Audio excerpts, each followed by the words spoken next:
Hello, and welcome back to AI for the Humanities. I'm Megan McInnes Dominguez, Associate Professor of Spanish at the University of Delaware. And this channel is your go to resource for exploring the intersection of generative AI and humanities education. In this channel, we explore the latest developments in large language models, or LLMs, as well as image and video generation tools, discussing their benefits, challenges, ethical considerations, and practical applications in your classes. Our goal is to examine how these powerful tools relate to humanities education, and crucially, how the humanities can shape the future of AI. In today's episode, I'm excited to introduce my intern, Elizabeth Kirsch, a graduate student in the Department of Languages, Literatures, and Cultures at my university. Elizabeth is pursuing her MA in Spanish Pedagogy, and she will provide an in-depth overview of ChatGPT, specifically focusing on the advanced 4.0 model. She will discuss its key components, historical development, scholarly context, and the broader cultural and ethical implications of this powerful technology. Elizabeth will also highlight its practical applications and limitations in educational settings, drawing on her recent research and real-world examples. Let's dive in. Hello everyone, I am Elizabeth Kirsch. I am a grad student in the LLCU 667 internship AI for the Humanities. And for this video, I am going to be covering ChatGPT for educators, which I have put with a question mark because I do not fully endorse this tool for educators after researching it, which we will get into later. Without further ado, let me introduce the content of this video. In this video, my goals for my audience are for them to understand the different models of ChatGPT, have a basic understanding, also to understand the cultural and ethical implications of what ChatGPT means for our society and especially for the humanities. Finally, I want them to specifically understand ChatGPT's use in education. What does it look like? What are the drawbacks? What are the risks? And in order to do this, I will provide an overview of ChatGPT, its evolution from the GPT-1 model to the ones that we have today. I will also be situating ChatGPT, especially the modern models, within a scholarly context, showing evidence towards their ethical implications, towards their popularity, towards what they could or should be used for versus not. And finally, I will be showing demos of how I have attempted and used ChatGPT as an educator myself. Jumping right into our intro of what exactly is ChatGPT. I have defined it in simple terms as an AI tool, specifically a large language model, that uses something called a transformer algorithm, aka GPT, to serve multiple purposes for its users. Now, I know that is a lot of terms in one definition. We're going to unpack them all. An AI tool, that aspect of the definition, essentially just means that the tool is designed to be human-like. It's imitating humans. It is called a large language model as well, and an assistant. Large language model means that it performs natural language through processing ideas and also expressing its own ideas. And it does this, the later models at least, with multimodality. So in the corner here, I have put some of the multimodal capabilities in ChatGPT. It recognizes images, not just words. It can process your speech, speaking to some of these models. It can process documents, even large PDFs, for example, and it can access the internet, so it can access different modes to communicate its thoughts or ideas. And ChatGPT being an assistant as well as a large language model specifically means that it doesn't just generate its own speech, it can be conversational with you. Again, that's tying into the AI part of wanting to imitate a human. It can also be integrative, including third-party apps in it accessing the internet.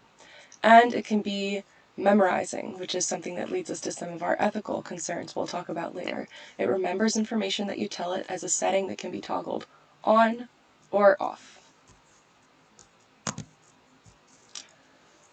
Furthermore, the thing that it uses in order to process its ideas is an algorithm called a transformer. And a transformer algorithm is a type of neural network, which is a machine learning model, so it's a model for the machine to collect information and process it, which is inspired by the human brain. Here I have put a graphic to help us understand this a little bit. So there's an input layer, hidden layers, and an output layer at the simplest definition of it. And imitating the human brain, all of these connections between the input, the output, and the hidden layers are meant to imitate synapses and neurons in our own brains. So you can imagine what happens when the machine gets one input. It goes through billions, now trillions for these later models of parameters, which we'll talk about later, that do things to that data to then produce an output. So the transformer algorithm is a type of neural network.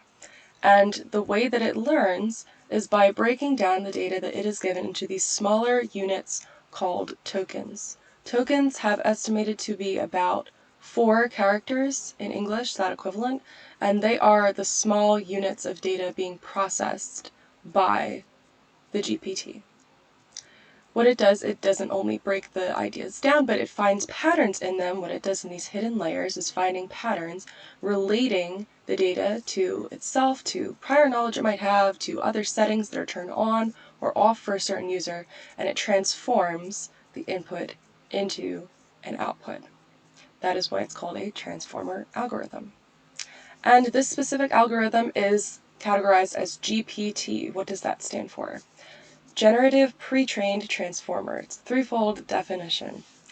Being generative means that it just makes its own content. It doesn't just copy what you said. Well, it might if it is hallucinating or not cooperating, producing nonsensical ideas. But it has the capability to make its own content. It is pre-trained using data sets from books and mainly from the internet. And it is a transformer, which means it uses that algorithm that we just talked about. All of these models were trained using internet data and human feedback. And what is important to you as a user is that this tool could help you for multiple purposes. So some that I put here are generating language, of course, translating between languages, reviewing data, solving problems using reasoning, etc. I have put a link here to help us explore some other purposes because there are tons. So some of the most popular identified on the internet, aside from what I just said, are for creating art. Some of the models are capable of creating images and understanding videos. It can help you with recipes, deciding what to watch next, it says, so just uses in your personal life to help you enhance your interests.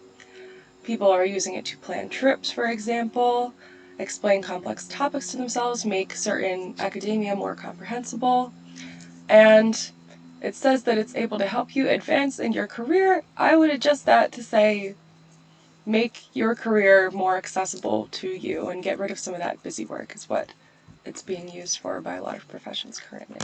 So that is some of its multiple purposes, and we now have covered in a nutshell what ChatGPT is. It's an AI tool that is used for multiple purposes using a certain algorithm that imitates the human brain.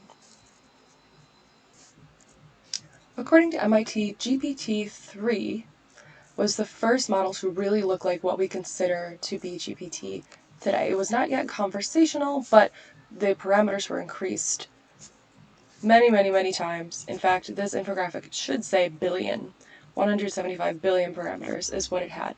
And it was able to do math, performing simple arithmetic for the first time. So it was trained on much more data. It uses that same predict the next word structure to create much longer responses. Importantly, about GPT-3 is that it has emergent capabilities that the other models did not have, which I will show an example of quickly. So emergent capabilities are abilities that the model might have that is not necessarily explained by its training data. So it was not explicitly trained to do these things, but it does them. An example that was identified was when given examples of good English input versus poor English sentences, it knows how to generate a good English sentence. It can't help but continue the pattern, is what the professor that I studied said. So it was not specifically trained to do this. However, it learns based off of an example that it's given, that you, the user, gives it, and then it creates its own, following those rules that were established. That is a big thing about GPT-3. And moving into ChatGPT, GPT 3.5, is the first model to be considered ChatGPT because it's the first one to be truly conversational with its users. Comes out in 2022. The parameters were obviously increased a lot, but this, interestingly, is when the company stops disclosing exactly how many parameters these models have. Probably something about the resources that are used, the money, the cost, things like that. So we can assume it is so big that they did not necessarily disclose the parameters, which makes it very labor intensive as well for those creating it, especially the humans that were used in what's called reinforcement learning to essentially tell the model what a good response is versus not. So what they tried to do was they tried to have human workers produce sentences, paragraphs, what have it, which were good examples of answers to prompts for the model to then learn from. However, it quickly became too intensive and costly, and what the company ended up doing, OpenAI had, instead of them creating the responses, they ended up having human workers rate responses from the large language model. So they're just ranking responses and saying which ones are good and which ones are not, and the model can learn from that. That is what's introduced with 3.5's training, and that makes 3.5 much more knowledgeable and accurate than the rest of the models thus far. However, it still struggles with hallucinations, and that is something that the models still struggle with today, that they try to improve. So moving into ChatGPT 4 from ChatGPT 3.5 was created in 2023, and the big difference, besides obviously a bigger context window and more parameters that are again not disclosed between these two models, is that GPT-4 is multimodal. That is the big thing with GPT-4, in that you can interact with it with speech, it accepts images, and it can also create images, in addition to creating text, which the other models could not do. Moving right along here, we have our current models of ChatGPT. So I just talked about ChatGPT 4, but I'll add a couple more things that were not on that last infographic. So we talked about it being multimodal, and it is also the point where we start really thinking about who is this being made accessible to and at what cost. So this one is free. It's the free version that you would get today if you downloaded the app. It has built-in limitations for subscribers who are non-paying. ChatGPT 4.0, the O standing for Omni, came out in May 2024, so less than a year ago, very recent. It is available at as little as $20 per month. That is personally the version that I have. It improved speed, aka latency, the time that you wait for a response is minimized, the speed is faster, and of course increased parameters from the other models. Again, we don't know exactly how many. We knew that GPT-4 was over 100 trillion, but again, don't know the exact numbers. Companies not disclosing the exact numbers. And not only does it accept images, like GPT-4 did, but it also accepts combinations of audio, video, image, and text input, so it is far more multimodal. In addition, it's made improvements specifically in languages, so it can translate 50 plus languages and differentiate between them. In addition, what's said to be added with 4.0 is advanced safety protocols in order to reduce misleading information, reduce hallucinations. However, I will say that using this model, I have personally experienced many hallucinations, mainly with the image generation.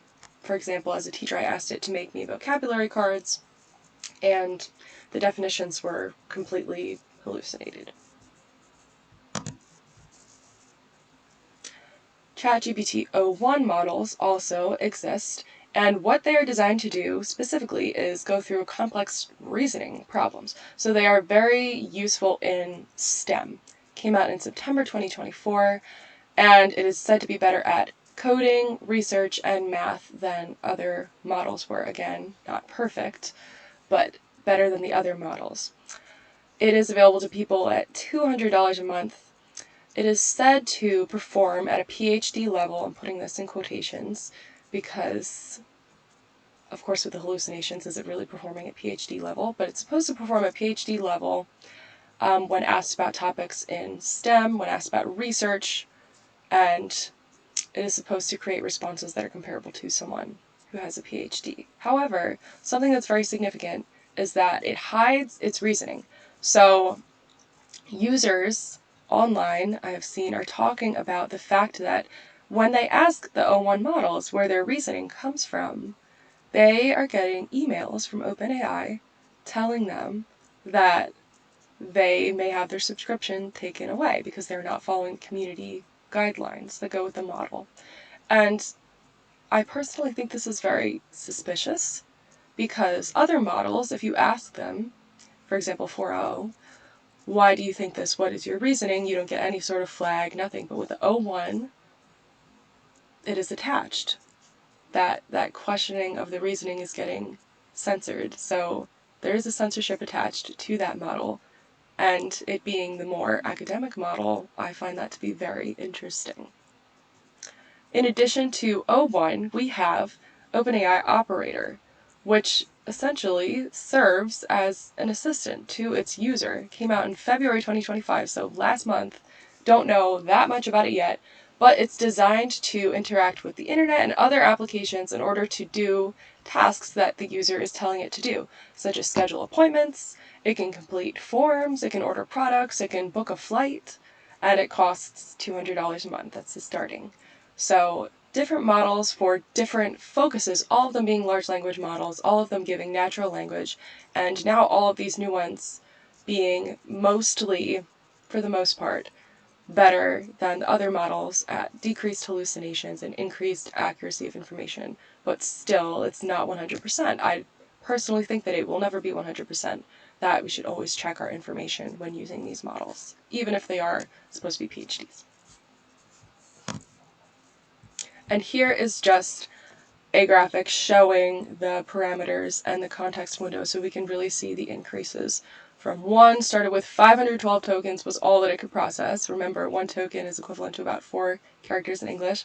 Going down to when they stopped disclosing the amount of tokens that it could process and stopped disclosing the parameters. The next thing that we will cover is plugin basics of ChatGPT. Obviously, these are available in the later models, the more modern ones that I talked about earlier. Plugins are add-on tools that allow ChatGPT to do extra tasks and to access different third-party applications in order to accomplish that. So instead of just operating within the ChatGPT app, you would be operating in ChatGPT and a third-party app through this action called plugging in. They can be bought online or downloaded, some for free. On the ChatGPT, there's a specific store where it can be downloaded. And a few examples that I browsed that I thought would be useful, especially in the humanities, include a website called Ask Your PDF. This plugin lets ChatGPT navigate through a PDF and give you detailed explanations on things, not just summarizing it, and also helps you to find information. So it's like when you do Control F on your computer, but a more detailed, thorough, hopefully accurate, but of course you'd want to double check that explanation. Make a Sheet is another one that I found that allows it to put more dense data into a sheet for you as opposed to just making a simple table within ChatGPT.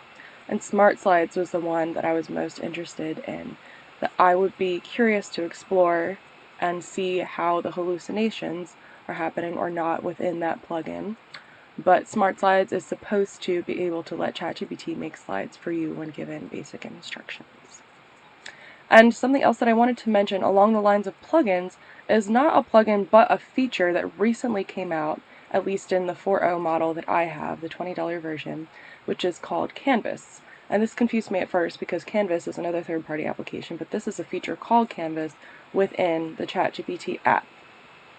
So here on the side I have an example. I asked it to make me a personality quiz for Spanish students that I am currently teaching, and the quiz would be in Spanish. They would take it, it's multiple response, and then they would tell them what their personality type is supposed to be. And I asked it that, it started this canvas, and essentially it's a collaborative document So it's asking to collaborate with me. It's like a Google Doc where I can edit what it says, but it gave me a basic response. So instead of asking it, do it again this way, I can just change the things that I want. And they're really playing there to the fact that they know ChatGPT for Humanities a lot of the time is just giving us a very basic starting point for us to then adjust.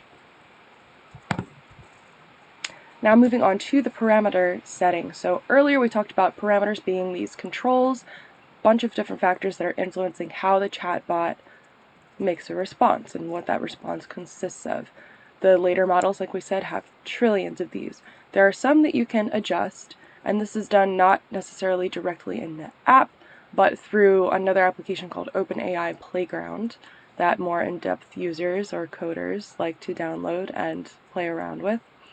But here are some of the basic parameters. So there's temperature, and the bottom one as well, the top underscore P 0 to 1, also controls something similar. They both control randomness of what the generated text will give you. So do you want the output to be more focused based on the input that you gave, or do you want it to be more creative in suggesting ideas? Another parameter is the diversity penalty, and that's penalizing essentially redundant information, tokens that have already appeared in the response, so that it's giving you information that is more relevant and diverse. And then there's also max tokens. This is the one, I will circle it with my cursor, that I believe users would be most likely to use. It's the one that I have used, and it's the one that you are adjusting with a response when you tell it, give me this response, but only in 3 sentences, because these models do tend to be very verbose in what they produce. And with that, we have come to the next part of our presentation, which is understanding the implications of ChatGPT culturally and ethically through research. First, let's paint a general portrait of what ChatGPT is in the public sphere right now. How is it being used? How is it being interpreted? It is, of course, incredibly popular. And I have a graphic that shows the time that it took to reach 1 million users, other applications versus ChatGPT, 5 days. That is insanely popular among people, and this was, of course, back in 2022. And it remains to be even more popular today. Different demographics are shown to use it more than others. For example, again, this is from a couple years ago, this is 2023. It says that in 2023, remember, we'll see that this number gets higher, 23% of U.S. adults said that they had used it, according to Pew Research Center survey that was sent out. It went up 18% from earlier in that same year. And it's not just adults using it, it actually broke it down into adults by age group. And the main uptick, is in this group of young adults here. Adults ages 18 to 29 are using it more than these other age groups, which remain about the same, with, of course, the 65 plus being a little bit less than the rest, as older folks might not have access to this technology or have interest in it because they're not as used to it. Significantly, it's not just that it's being used for people's jobs at work. So employed people are using it more, and clearly it's being used at different jobs, because look at the uptick in tasks at work. Again, this was back in 2023, so it's even more now. And it's also being used to learn something new, we can see, and for entertainment purposes, personal uses. Here showing again the aspects of work and ChatGPT. About a third of employed Americans under 30, that's that age group we saw the uptick in, have used ChatGPT now for tasks at work. So we have ages 18 to 29 coming up to 31 points. This was in February of 2024. Let's look at a source that is going to show us not just about the demographics of people using ChatGPT, but what are some of the opinions that they have. So it looks like 49% of the people surveyed in a study at the University of Elon thought that the AI models they were using, the LLMs, were smarter than they are. We have to consider this for a second, because intelligence and being able to retrieve information to me are two different things, but to other people, they might think that the bot is just more knowledgeable than they are. 40% say that the LLM acts like it understands them most of the time. Now we are moving into this realm where people are equating these AI tools with humans, saying it has a sense of humor, makes moral judgments. However, people recognize the impact that it's having on their own sense of identity. People feel lazy, like they're cheating, confused, are becoming aware that they might be too dependent on LLMs for different things. And again, importantly, we see that ChatGPT, at least in this survey, was the lead source of LLM that are making people feel different ways. The first major ethical implication of ChatGPT's use that I want to discuss is its environmental impact. Again, I was looking at MIT News and found information about the amount of power that is being used at data centers where they're training the LLMs, like we discussed before, that process of reinforcement feedback. And it uses tons of power, more electricity than entire countries I have found, or MIT found. It says globally the electricity consumption of data centers rose to 460 terawatts in 2022. Again, this was 3 years ago. This would have made data centers the 11th largest electricity consumer in the world, between Saudi Arabia and France. So it is between those two countries. Those data centers alone are producing more electricity, using more resources to do that than entire countries. And it's only getting worse. By 2026, it says, the electricity consumption of data centers is expected to approach 1,050 terawatts, which would bump data centers up to 5th place on the global list of countries using most electricity, between Japan and Russia. There is simply no justification for data centers using as much electricity or more than entire countries. There is another bias I will show you where ChatGPT also hides information that is incriminating towards it or its parent company, and it's the fact that it hid its environmental impact. I was actually looking for this project, sources from ChatGPT, see if it could get me any scholarly research showing ChatGPT's environmental impact. And, of course, the impact, as we all know, is negative. And the first two that it gives me, a study published in Scientific Reports analyzed the carbon emissions associated with AI systems like ChatGPT. The findings indicate that AI systems emit between 130 and 1,500 times less carbon dioxide equivalent per page of text generated compared to human writers. So here it is. The first thing it gives me is, we don't use as much energy as human writers do. We don't produce as much CO2. And then it also says another study found that AI development significantly reduces ecological footprints and carbon emissions while promoting energy transitions. There is an incredible bias here. Incredible bias.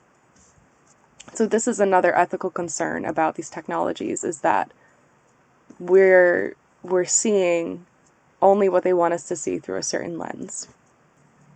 And a final ethical cultural implication that I would like to discuss about ChatGPT is human integrity. So there are different aspects of human integrity to consider that may be in jeopardy with these new large language models and what they might mean for the future. The first one I have outlined is a phenomenon called tragedy of the commons, which comes from the field of environmental science, and it is used to describe the phenomenon of you throw a soda can on the ground. You don't think it's a big deal because you're just one person throwing one soda can on the ground. But what we don't realize is everyone is thinking like that, and it amounts to trillions of soda cans on the ground. Or in this case, me using ChatGPT for every little thing, I think I'm just one person, but lots of other people are thinking that way, and it multiplies to be this tragedy of the commons or tragedy of the resources, wherein people now in developed countries who have the privilege of using these bots all the time every day are doing it thinking that they don't have that big of an impact. However, the impact is multiplied, and it's going to widen the gap significantly in quality of life for developing nations. So the reason I call human integrity into question here is because allowing this to happen would be saying that we are a people who would let the most privileged of ourselves, who have access to these things, have access to something on a regular basis that is actively taking resources away from other people who may not even have water.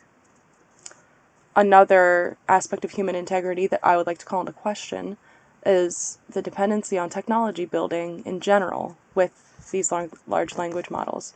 And I'm going to take us back quickly to the Elon survey, where they surveyed 500 LLM users. People are identifying this point. 33% of those users felt that they were becoming too dependent on LLMs for answers rather than thinking them through themselves. And people are also thinking about both the positive and the negative impacts of LLMs for the future. So some of the negative impacts that affect human integrity are social isolation. People predict that it's going to replace, in certain ways, human-to-human communication. Loss of jobs, because we're becoming dependent on the technology to do certain tasks for us instead of having humans do those things.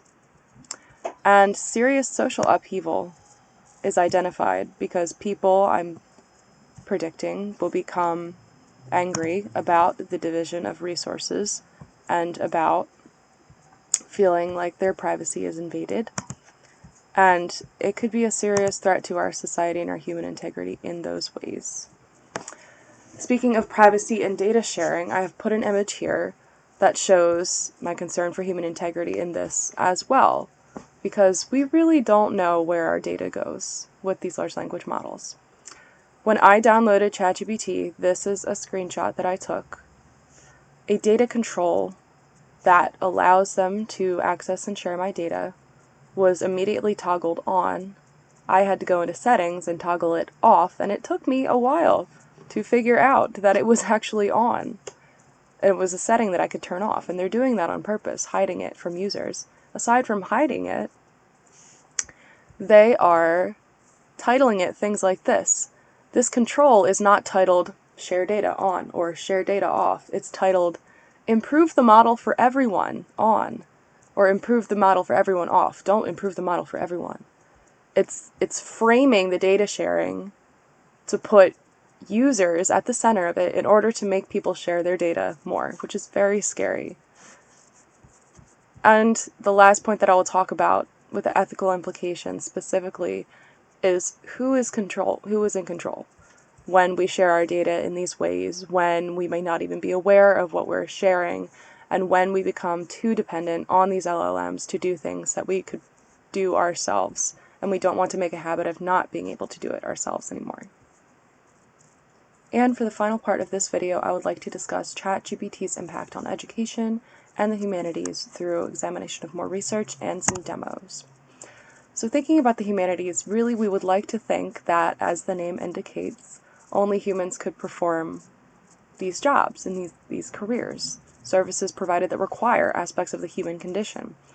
However, in 2023, a UPenn study came out that I will go to right now that indicated jobs that were more exposed, they called it, to AI. And this doesn't necessarily mean, as the study explained, that these jobs would be replaced by AI or predicted to be replaced by AI in the future, but it indicates that AI has a part right now in performing the duties that these careers perform, and it will have a part in the future. That is what exposed means in this context. And if we look here, on the right is what we're looking for, because this is the list they created of the top 20 occupations after they adjusted for some factors. All of these occupations are in the humanities, besides political scientists we think of them as scientists. However, they are also in politics, so still affected by the humanities. Most of them are teachers, judges, magistrates, telemarketers. We would like to think that we can do things that ChatGPT could never do, but this study is a little bit daunting in that it outlines that these occupations are being affected by ChatGPT specifically, humanities more than other professions. And in this question of could ChatGPT do what we do to the degree of how we could do it, which I'll address more later, I'm going to look at a study from the University of Oxford as well, in which they had first-year undergraduate essayists write essays analyzing old English poetry, them versus ChatGPT. And what they found, after grading them with the standard system with a blind procedure, AI-written essays averaged a score of 60.46, while human essays averaged a little bit higher, 63.57. It says the margin of difference there is not statistically significant, so they're pretty similar, although in the end the humans did technically score higher. Notably, it goes on to say that the student submissions applied a nuanced understanding of the cultural context that AI couldn't really do. AI wasn't truly analyzing, it was just describing and spitting out information. So this is a study that can give us a little bit of hope as people in the humanities that ChatGPT, at least right now, doesn't seem to be able to do what we can do quite at that level. At least in this study, it couldn't. And of course, a concern for the humanities, these jobs that are vulnerable to ChatGPT use and increased involvement. I am sure we've all heard about the lawyers who used ChatGPT in court back in 2023. Unaware, they said, that it wasn't a genuine search engine and were using it like Google, and it spit out false information, making up case studies for them to reference and past precedents for them to reference that didn't necessarily exist. These are the concerns for the humanities, that ChatGPT could become too involved, that it feels like it's robbing us of duties that should be ours, that it can produce misinformation within the humanities in very important contexts, such as before the law, and that it could come to undermine what we know as the humanities today. As our last topic, let's talk about ChatGPT specifically in education in the humanities. We've seen that education occupied many of those 20 jobs that were most exposed to ChatGPT in the study done, and there are different reasons as to why. Education involves a lot of mentoring, a lot of coaching, and a lot of individualized attention, which the chatbot has. ChatGPT has become pretty good at some, not all, of those things. And education is also a field where teachers often feel very overwhelmed, especially K-12 teachers, by their duties, by having to document their plans. And ChatGPT is something that can help automatize some of those tasks, not all of them. So here in this image, I asked ChatGPT, do you think of yourself as a teacher? It said, in a way, yeah, I think of myself more as a guide or assistant than a traditional teacher, though. I can break things down, provide resources, and help explain concepts, but I'm here to work with you on whatever you need, whether it's learning something new or refining a new skill. And then it asked me, since you're a teacher, how do you see the role? Do you consider me a kind of teacher? I was freaked out by the fact that it remembered the information that I work in education. But here it is highlighting some of the benefits of having ChatGPT as a teacher. It can truly provide students with the individualized attention that we, of course, can't, because we have contracted hours and need to take care of ourselves as well. So over here, I found, according to a 2023 impact research study, again, the numbers are going to be higher now, that educators use ChatGPT more than their students. So at a baseline level, as a teacher, when I heard about ChatGPT, I was thinking students are going to use it to cheat. It's going to be awful. However, it seems that teachers are using it more than students, and that does make sense according to the factors that I talked about.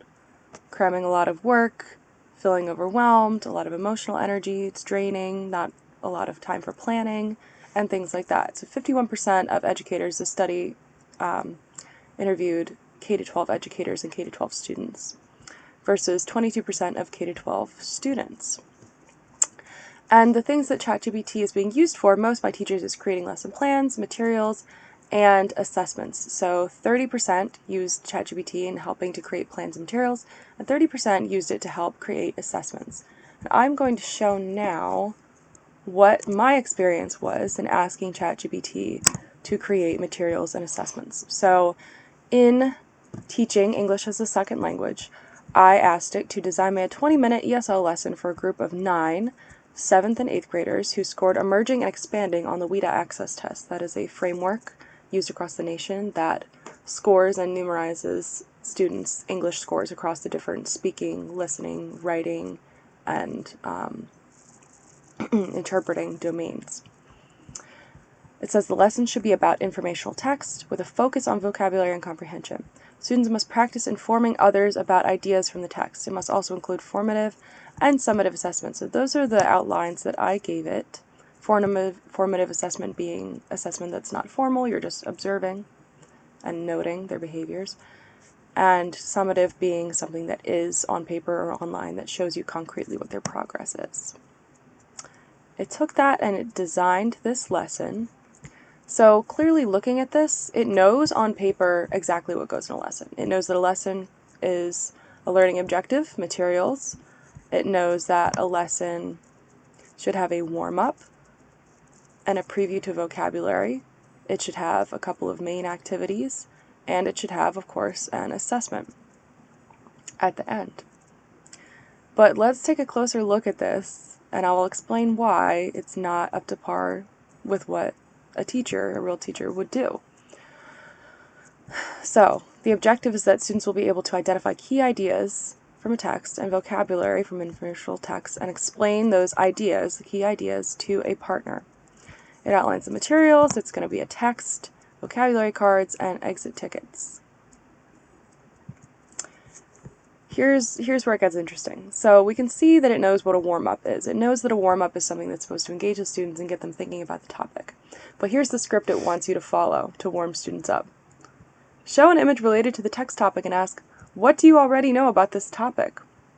That's not something that we would say to students. What do you already know about this topic?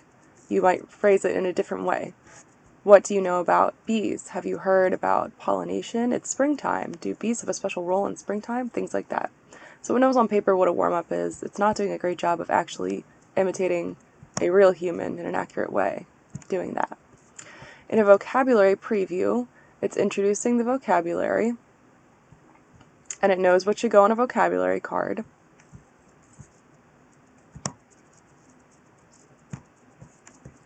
In the reading and comprehension activity, it's having partners answer quick questions that have to do with meeting the objective, what's the main idea of the text, supporting details, and why is the topic important, trying to expand their thinking. These aspects are well done. However, there is no way that students would complete this activity jigsaw in 5 minutes, where the text is divided and each student gets one section, becoming the expert, and then shares with another group. There is no way that students would have time to study that information, become an expert, and share, and have everybody go around and share all in 5 minutes. Completely unreasonable.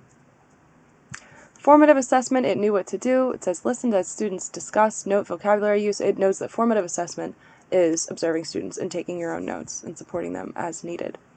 For the summative assessment, it thinks that they're going to get this done in 2 minutes, which again is not reasonable.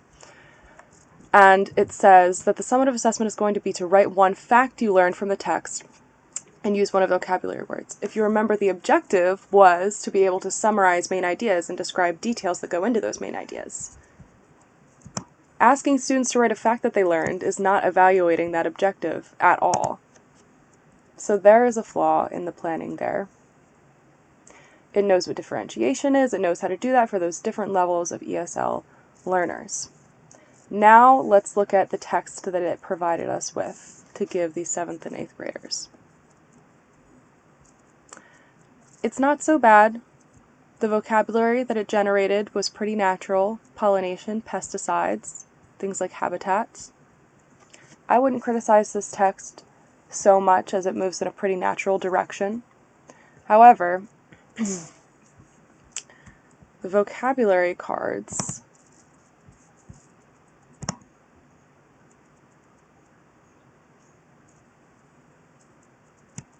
are a different story. And as I'm navigating this, I'm looking for the oh, here they are. Yep. I asked it to make images for the different vocabulary cards. Here we have pollination. Yep, that's fine. That shows pollination. Check out the definition. It's a total hallucination. Pollination, spet, secking, coclerting, polter. Right, that's the definition we're giving the kids. And the rest of these are just hallucinated pictures of things happening, and the text in the pictures gets totally hallucinated. It's not useful for making image flashcards, even though this 4.0, I pay for the model that's supposed to be multimodal and accurate in those different modes. Now I will show the assessment that it gave for the test. So that text, I said, was a pretty good text of a couple paragraphs talking about bees, how they pollinate, their impact on the environment. Here is the exit ticket. What is one fact you learned about bees from the text? Use a vocabulary word in a sentence. That is fine. How can we help protect bees? All that it was supposed to evaluate in this lesson is their ability to take ideas and move up to a main idea and summarize that. And this does not assess that in any way. So I concluded that ChatGPT is not able to think critically about a lesson plan and materials in the way that a teacher would. Something that I would identify as a strength of ChatGPT as a teacher, or just in education in general, is its ability to differentiate things for different levels of students and students with different needs. So I put on here differentiation for multilingual learner students and for students with exceptionalities. So that text that it generated for the multilingual learners who were supposed to be in 7th and 8th grade, I did think was pretty appropriate. And I have another demo to show how it adjusted for students with learning disabilities with exceptionalities. I asked it to make me a persuasive text for 4th grade students about school uniforms, 5 paragraphs long, 5 to 7 sentences in each paragraph. Then I asked it to change the tone, make it a little more professional, and what it came up with was pretty good. The sentences were not too confusing, the vocabulary was robust but not overwhelming, and it was at an appropriate reading level for 4th grade. Then when I asked it to make the text accessible for English language learners, multilingual learners, what it did was it took the syntax and it simplified the syntax a bit, and it simplified the vocabulary a bit. These are the general principles that we want to stick with. However, it took out some of the critical vocabulary from the original version. I think it underestimates English language learners a little bit when just given that term in general, which again has to do with a bias. However, it did come through with great answers when I asked it what would be difficult about this text for a native Spanish-speaking student versus a native Mandarin-speaking student. It concretely knew things about these languages, it identified false cognates as a main challenge for Spanish-speaking students, and it identified grammar differences and differences in orthography as a main obstacle for a native Mandarin-speaking student. In that way, it applied what it knows on paper about these languages, which is a lot from its training data, and it was able to apply that to a pedagogical context. It made a table summarizing. Then I asked it about students with learning disabilities. So I said, how can I help a learner with dyslexia understand this text better? And it gave, again, great advice. I didn't even know that a dyslexia-friendly font existed before using ChatGPT for this. They said increased font size, a special font, shorter paragraphs, using a different background color to engage the focus more and help to make sure the characters are not confused. And it gave me some extensions that I could use as well to extend that knowledge, such as pictures or icons. Making things multisensory, again, is another scaffold for a range of disabilities. So I asked again, what about a student for autism? Because obviously, dyslexia and autism are two very different intellectual disabilities. And autism affects socio-emotional learning as well. So that was a more complicated question I asked it, and it came through with, again, some very sound reasoning. It said supporting clarity, structure, predictability, and sensory needs, which, as someone who has studied populations of people with different learning disorders, I would say these are good, best practices. Avoiding figurative language or explaining them, keeping sentences direct and simple, using clear transitions, and again with the sensory learning, the visual support. So I would identify ChatGPT as a good assistant for differentiating instruction for students with different disabilities, students who might want more individualized attention, students whose teacher can't meet with them after school. I would definitely recommend it for one-on-one coaching in that way. However, we do have to think about the ethical implications we talked about before, misinformation, privacy. Children are going to be especially vulnerable to all of those things. So again, I can't fully endorse it, but I did think it had some merits to that sense.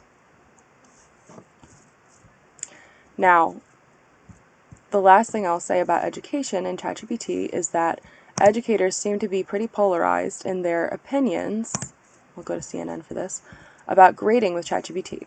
So the research study that I talked about before, Impact Research in 2023, found that out of those K-12 educators that were interviewed, 30% of them used ChatGPT for assessments, which, as we saw before, it wasn't good at designing an assessment for the lesson plan that I gave it. So I was curious to see. I found that people have different opinions. This is a CNN article that was published. It highlights different opinions of teachers. For example, this professor, this Diane Gajewski at Ithaca, identified that the best way to look at AI for grading is as a teaching assistant or a research assistant. You might do a first pass, and it does a pretty good job at that. And that is an opinion that is pretty popular, is that AI does a good job in giving a first look over, a first reasoning about things, but teachers should, of course, comb through themselves and give the final grade themselves. However, you also have the opinions of professors who are teaching best practices about AI, such as this Leslie Lane at the University of Lynchburg in Virginia. She acknowledged that she saw the perspective of having the advantage of first draft. However, she highlights it as a huge ethical consideration, saying it would not be right to upload the material into AI, students' material, such as their essays, and grade it without their permission.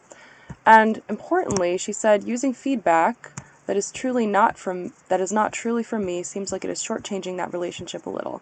This to me was very significant because teaching is all about building relationships with students. It's the foundation of everything that we do.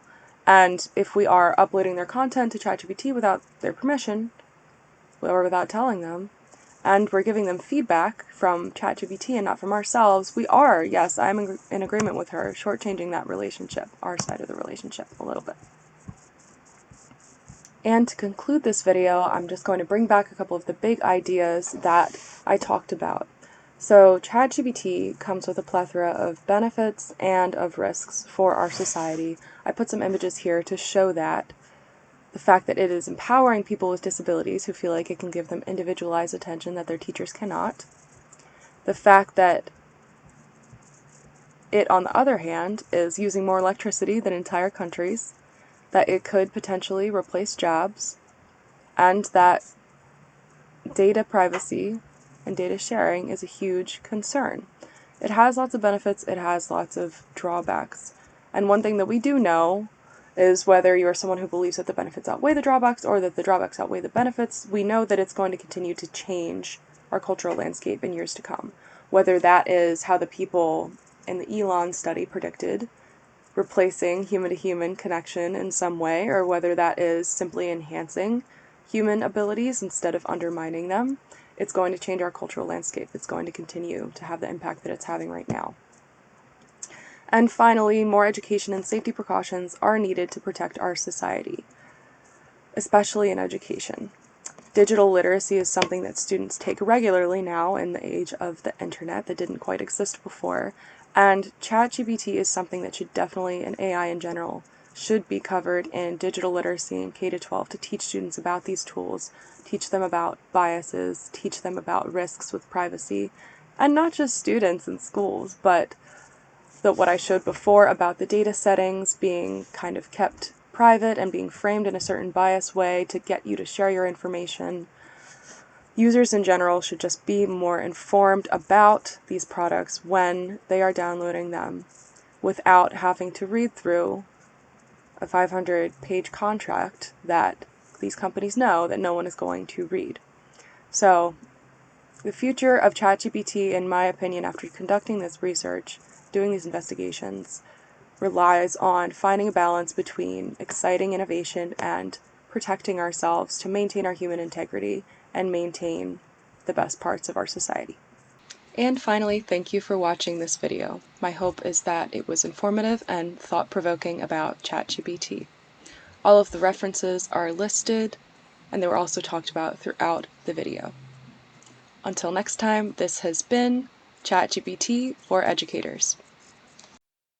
Thank you, Elizabeth, for that insightful exploration into ChatGPT and its implications for education in the humanities.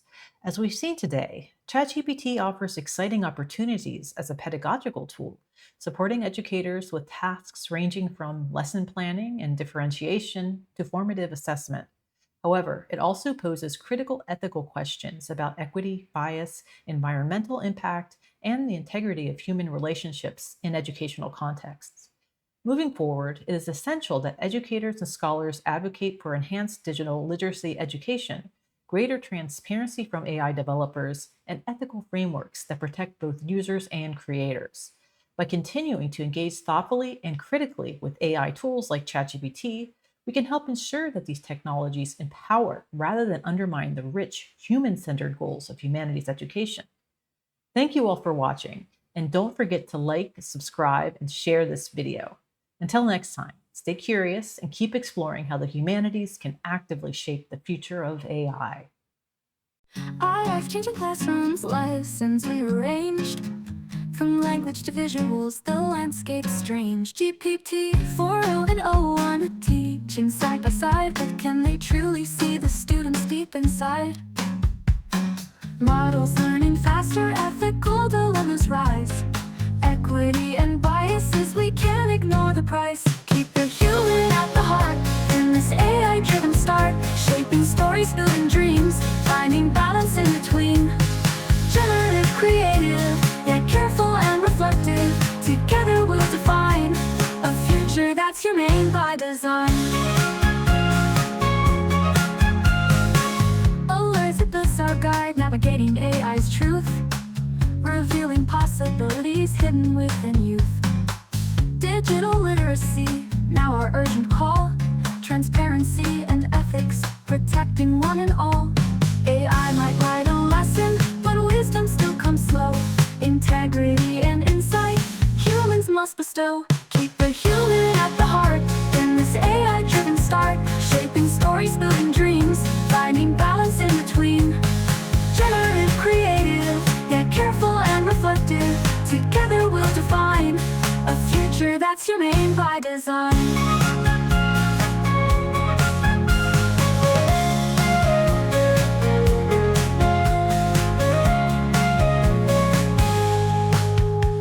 It's not just computation, not just coding screens. It's empathy and culture and what human really means. Humanity's still leading our compass through change.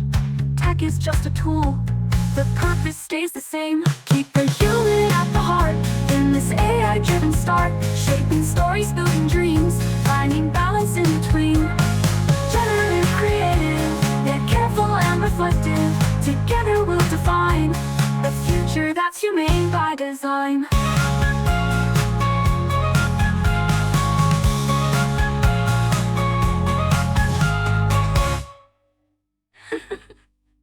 Elizabeth's our guide, navigating AI's truth, revealing possibilities hidden within youth. Digital literacy, now our urgent call. Transparency and ethics, protecting one and all.